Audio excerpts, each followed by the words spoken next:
Le kit écharpe Didolite contient 4 pelotes, 2 aiguilles à laine, une étiquette tissée, une paire d'aiguilles en bois et le manuel d'instruction traduit en 6 langues. Pour commencer notre ouvrage, nous allons faire ce qu'on appelle le montage. L'idée est de faire des mailles sur une aiguille pour pouvoir commencer à tricoter. Alors pour ça, on va avoir besoin d'abord que d'une seule aiguille et on va prendre le brin d'une pelote pour débuter. Pour le montage, on va avoir besoin de l'équivalent de 3 fois la largeur de notre ouvrage, à savoir environ 60 cm. Vous pouvez vous aider de l'aiguille qui fait environ 35 cm. Donc je tire le fil de ma pelote et je vais aller mesurer environ 2 fois la longueur de mon aiguille. Une fois que j'ai cette longueur, à partir de là, je vais aller faire ce qu'on appelle un nœud coulant.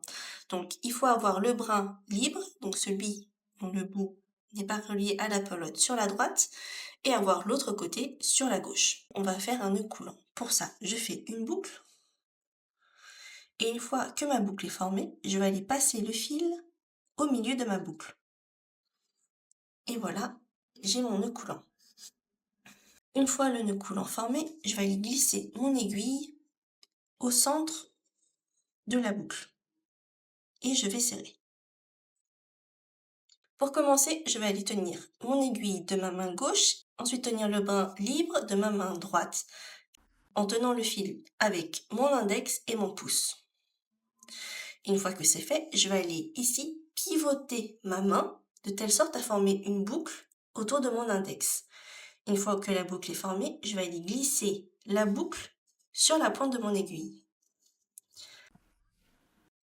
Là, je reprends l'aiguille de ma main droite et ensuite prendre le brin ici relié à la pelote avec ma main gauche et faire le tour de mon aiguille de gauche à droite dans le sens contraire des aiguilles d'une montre. Je reprends mon aiguille de ma main gauche et ici la boucle formée autour de mon index, je vais aller repasser sur la pointe de mon aiguille. Et ici, j'ai ma première boucle. Je vais aller serrer. Une fois que la maille est serrée, on peut voir que j'ai 2 mailles sur mon aiguille. Il faut alors répéter l'opération autant de fois que nécessaire pour avoir à la fin 24 mailles. Je vais reprendre la manipulation pour vous montrer une seconde fois. J'ai mon aiguille tenue par ma main gauche et je prends le brin libre à ma main droite. Pour ça, je tiens le fil entre mon index et mon pouce et une fois que c'est fait, je vais aller pivoter ma main de telle sorte à former une boucle autour de mon index. La boucle formée, je la passe sur la pointe de mon aiguille et je reprends l'aiguille de ma main droite pour pouvoir la récupérer le brin relié à la pelote pour faire le tour de mon aiguille de gauche à droite dans le sens contraire des aiguilles d'une montre. Je reprends l'aiguille de ma main gauche pour ensuite passer la boucle autour de mon index sur la pointe de mon aiguille et je serre. Je vais répéter l'opération pour obtenir mes 24 mailles sur mon aiguille.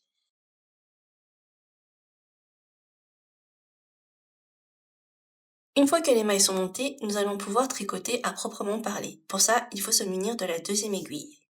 Ce qu'il faut noter, c'est que nous avons 2 fils qui sont reliés ici à notre rang de montage.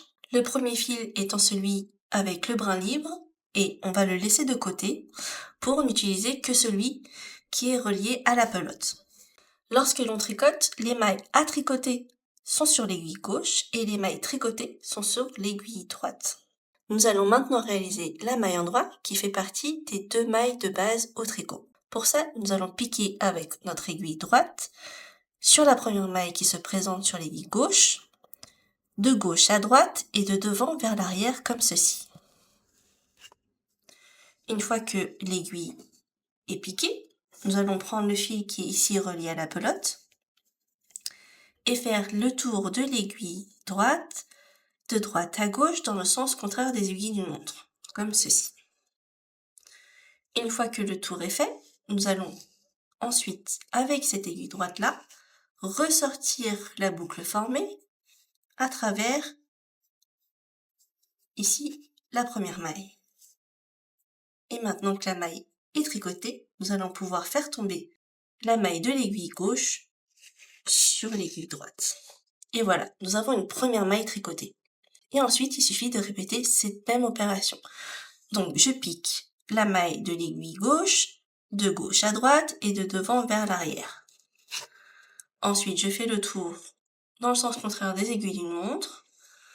Et une fois que la maille est formée, je vais aller ressortir la boucle formée comme ceci et la faire tomber une fois qu'elle est sur mon aiguille droite. Et je poursuis jusqu'à la fin du rang. Lorsque toutes les mailles sont tricotées, il faut pivoter ces aiguilles, prendre celle de la main droite pour la repositionner sur la main gauche et ainsi avoir, comme je le disais plus tôt, les mailles à tricoter sur l'aiguille gauche et ensuite l'aiguille droite qui permet de tricoter les suivantes. Et là, on recommence. Je fais attention d'avoir le fil vers l'arrière, je pique de gauche à droite, je fais le tour de mon aiguille dans le sens contraire des aiguilles d'une montre. Petite astuce pour les débutantes, si vous avez besoin de laisser en attente votre projet, n'hésitez pas à replacer les mailles au bout de votre aiguille et lorsque vous reprenez votre ouvrage, repositionnez les mailles du côté de la pointe. N'hésitez pas à aller jusqu'au bout, ça sera plus facile pour vous pour tricoter. Et il faut que le brin ici relié à la pelote soit sur votre droite. On ne commence pas à tricoter avec le brin ici sur la gauche. Quand comme ici il reste moins de 3 fois la largeur de fil, il est temps de changer de pelote. Et l'idée c'est de changer de pelote en bordure pour ne pas avoir de démarcation au milieu du projet. Je prends mon aiguille, je pique la première maille du rang, comme pour tricoter à l'endroit, de façon très classique, de gauche à droite et de devant vers l'arrière. Et donc avec le fil de la nouvelle pelote, en laissant 10 à 15 cm, je vais aller faire le même mouvement que pour tricoter à l'endroit. Donc à savoir faire le tour de l'aiguille de droite à gauche. Et là, en maintenant les deux brins ensemble, je vais aller sortir ma maille comme pour une maille en droit classique. Je serre un petit peu. Et ensuite, je fais bien attention de prendre le fil de la nouvelle pelote pour continuer. Et là, je continue de façon très classique mes mailles à l'endroit. Là, on peut faire quelques mailles pour sécuriser le fil. Et après, je vais les tirer. Alors ça, c'est le brin du nouveau fil. Et ici, j'ai le fil de la première pelote que j'ai tricoté. Donc, je serre un petit peu et je vais aller faire un nœud simple pour sécuriser le fil avant de les rentrer. Voilà, je fais un petit nœud et je peux poursuivre mon tricot. Je viens de terminer le premier rang avec cette nouvelle pelote et donc je vais tourner mon ouvrage pour poursuivre le tricot. Ce qu'on remarque, c'est que sur le côté, la maille n'a pas de changement particulier. On a juste ici un petit nœud pour sécuriser les deux brins de la nouvelle et de la première pelote. Et on poursuit le tricot jusqu'à la prochaine pelote. Une fois que j'ai tricoté toutes les mailles de mon dernier rang, on va procéder à ce qu'on appelle le rabattage de mailles. C'est une technique qui permet de former une bordure et ainsi de terminer l'ouvrage. Pour ça, il faut d'abord tricoter 2 mailles à l'endroit. Une fois que j'ai 2 mailles sur mon aiguille droite, je vais aller soulever la première tricotée, la passer au-dessus de la deuxième et au-delà de la pointe de l'aiguille pour la rabattre. Donc, je pique de gauche à droite et ensuite je la soulève au-dessus de la maille de l'aiguille et ensuite de la pointe et je laisse tomber. Comme ça, il me reste une seule maille sur mon aiguille et l'autre elle est rabattue. Je continue, je tricote une maille à l'endroit. Une fois que j'ai 2 mailles sur mon aiguille droite, je vais aller piquer la première, la soulever et la passer au-delà de la pointe de mon aiguille et laisser tomber. Et comme ça, ma maille est rabattue. Je répète, je tricote une maille à l'endroit.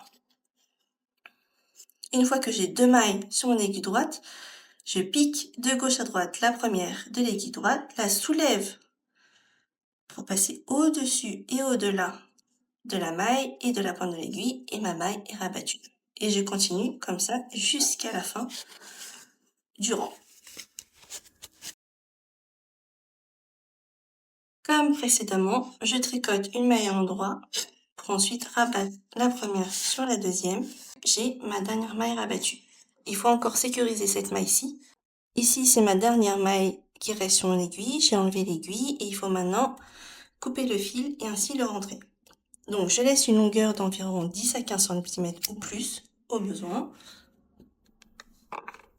Une fois que le fil est coupé, on va passer le fil dans la maille pour la sécuriser. Et il suffit de serrer pour sécuriser le tout.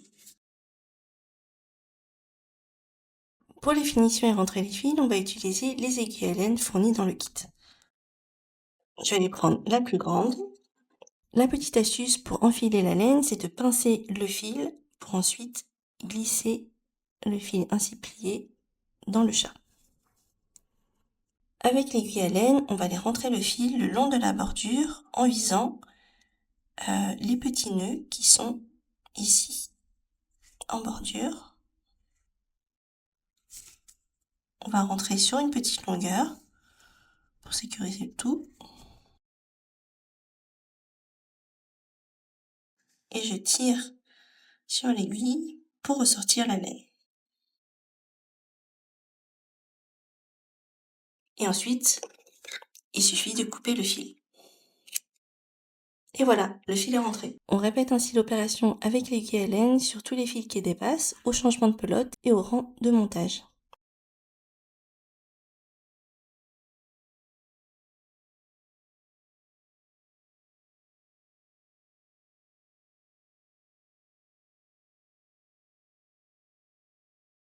Pour la touche finale, je prends l'étiquette tissée et je me munis d'une aiguille à coudre et d'un fil assorti. Je vais aller venir plier un petit rebord de l'étiquette et la positionner sur mon écharpe. Et je repère un petit point, par exemple ici, pour pouvoir sécuriser mon fil. Donc pour ça, je vais faire un petit aller-retour de l'aiguille. Donc je pique une première fois, je laisse une petite longueur et je repasse au même endroit. Et comme ça, une nouvelle fois. Et voilà, mon fil est sécurisé, je peux tirer dessus, rien ne se passe. Donc je prends l'étiquette, je la positionne et je vais aller faire quelques points ici pour maintenir l'étiquette en place.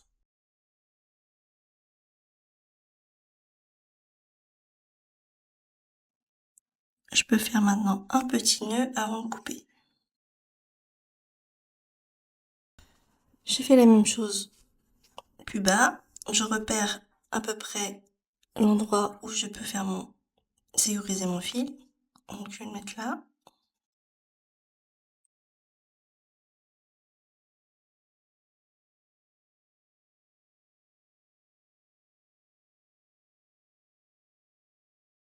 Et voilà, l'étiquette est maintenant cousue, l'écharpe est terminée.